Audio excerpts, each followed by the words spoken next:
Assalamualaikum warahmatullahi wabarakatuh. Salam sejahtera untuk kita semuanya.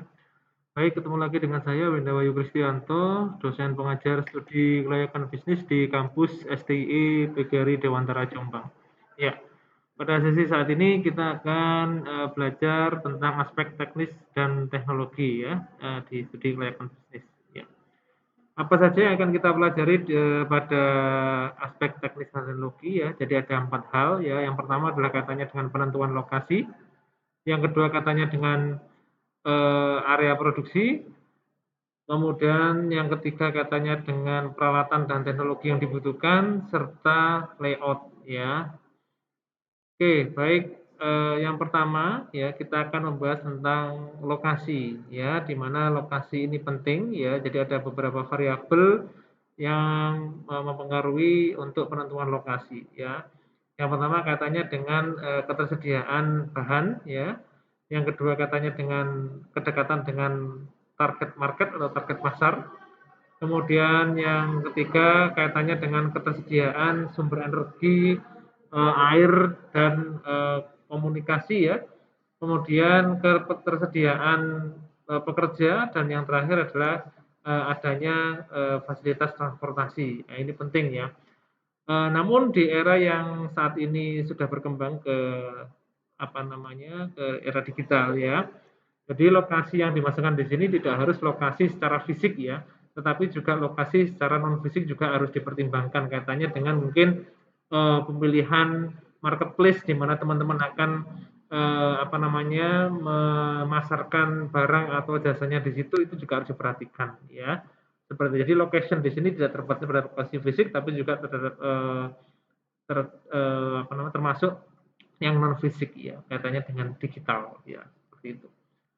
Yang kedua kaitannya dengan produksi atau luasan produksi ya seperti itu. Jadi terkait luasan produksi ini perlu yang diperhatikan adalah kaitannya dengan bahan-bahan yang digunakan ya, kemudian barang yang diproduksi itu apa, kemudian menggunakan peralatan mesin dan sebagainya dan mungkin juga jumlah tenaga kerja ya. Jadi ini katanya dengan proses produksi ya teman-teman. Jadi bagaimana teman-teman menyediakan ya atau merancang SOP atau standar atau mungkin tidak serinci standarnya ya, tapi lebih ke flow-nya, flow produksinya seperti apa, mulai dari dia itu menjadi dari bahan mentah hingga menjadi bahan jadi atau produk jadi ya itu dan sekali produksi misalkan berupa barang itu berapa yang jumlah yang dibutuhkan bahannya sehingga menghasilkan jumlah barang yang dibutuhkan.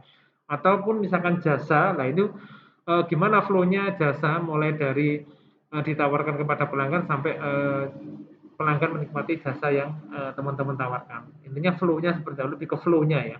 Seperti itu. Oke. Kemudian selanjutnya ada peralatan dan teknologi. Nah, ini katanya dengan ini ya, apa namanya, peralatan dan teknologi ini yang pertama, kemampuan, tenaga kerja untuk menggunakan teknologi, ini penting ya. Kemudian yang kedua, kecocokan, teknologi dengan, bahan yang digunakan.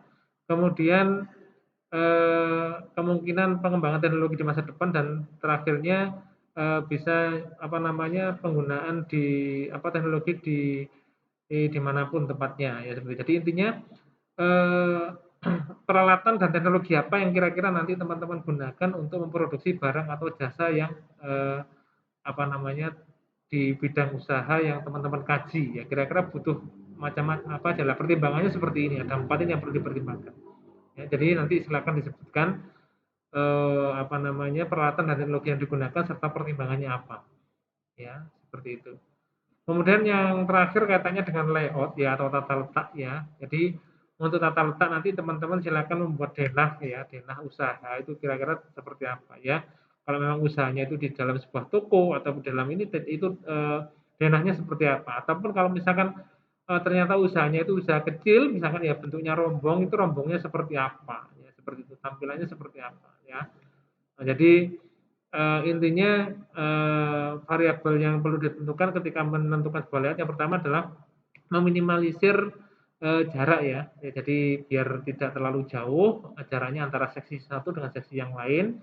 kemudian flow-nya material itu bagaimana ya, artinya yang bagus, kemudian efektivitas penggunaan tempat ya atau lahan, dan harus fleksibel, safety-nya juga harus dipertimbangkan, dan kemungkinan pengembangan bisnis di masa yang akan datang juga harus dipertimbangkan.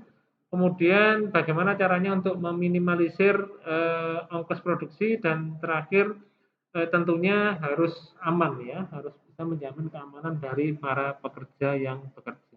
Ini seperti itu ya. Silakan nanti teman-teman mendesain layoutnya itu seperti apa ya, sehingga nanti bisa tampak ya rancangan layoutnya yang apa ya, diusulkan seperti apa. Nah, itu baik teman-teman yang bisa saya sampaikan. Jika ada hal yang kurang lengkap, teman-teman bisa mengakses buku ya dari baik dari Suryanto maupun dari Suat Nah, seperti itu. Terima kasih atas perhatiannya. Saya akhiri. Assalamualaikum warahmatullahi wabarakatuh. Salam sejahtera untuk kita semua. Sampai jumpa di sesi berikutnya.